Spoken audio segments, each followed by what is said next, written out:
All right, let's learn how to play Sounds Fishy. It's a super fast-paced bluffing game that you can play with 4 to 10 people, and it's usually over in about 15 minutes. This quick explainer is going to teach you everything you need to know to get your first game going. So, the whole idea of the game is to separate what's true from what's, well, fishy. In every single round, one player has the only correct answer to a question. Everyone else, they get a red herring, which means their job is to make up a really convincing lie. So, what are you trying to do here? What's the main goal? It's really simple. You want to finish the game with the most points. You'll snag those points by either tricking other players with your awesome fake answers, or by being a super sleuth and catching them in their lies.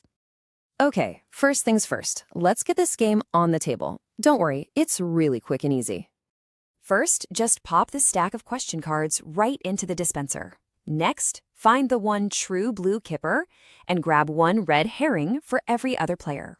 Then you've got to choose who's going to be the first guesser. That person will shuffle up all those fish and deal one face down to everybody else. And finally, everyone takes a little secret peek at their fish to find out what their role is for this round. All right, before we start a round, it is absolutely crucial that you understand the 3 different roles you might end up playing. If you're the guesser, you're the detective for the round. Your whole job is to listen carefully to every answer that's given, and then, one by one, try to weed out the players you think are the red herrings, the ones who are giving you those fake answers. Now, if you get a red fish, you're a red herring. Your mission, should you choose to accept it, is to make up a fake answer that's so convincing it'll totally fool the guesser. And this is the trickiest role of all. If you're the true blue kipper, you get to see the actual correct answer. But here's the twist.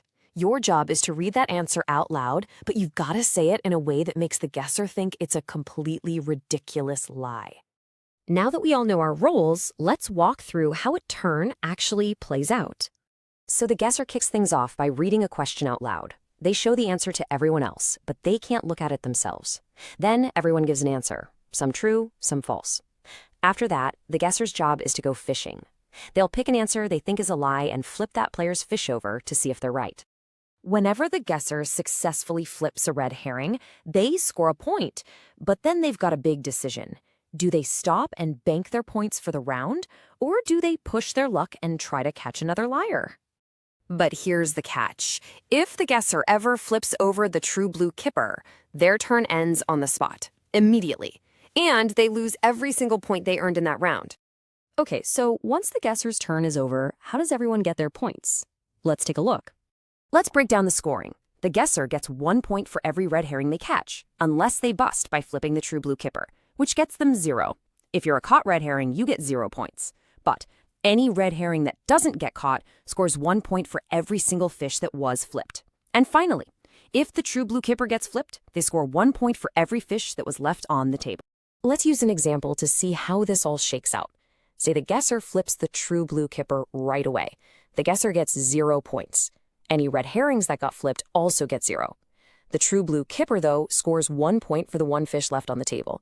But the unflipped red herring, they score 3 points because 3 fish were flipped in total before the turn ended. So, how does the whole game end, and who gets to be the champion? The number of rounds you play actually depends on how many people you have. For a smaller group of 4 to 5 players, you'll play 2 rounds. But for a bigger group of 6 to 10, you'll just play 1. After that last round, everybody adds up their points, and the player with the highest score wins. Okay, before you go, I've got one really important piece of advice that'll help you up your game.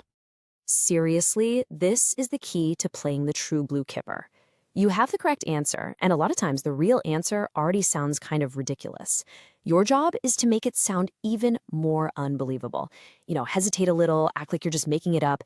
You want your true answer to sound just as fishy as everyone else's lie. And that's all there is to it. You now have everything you need to play Sounds Fishy. Go have fun with it.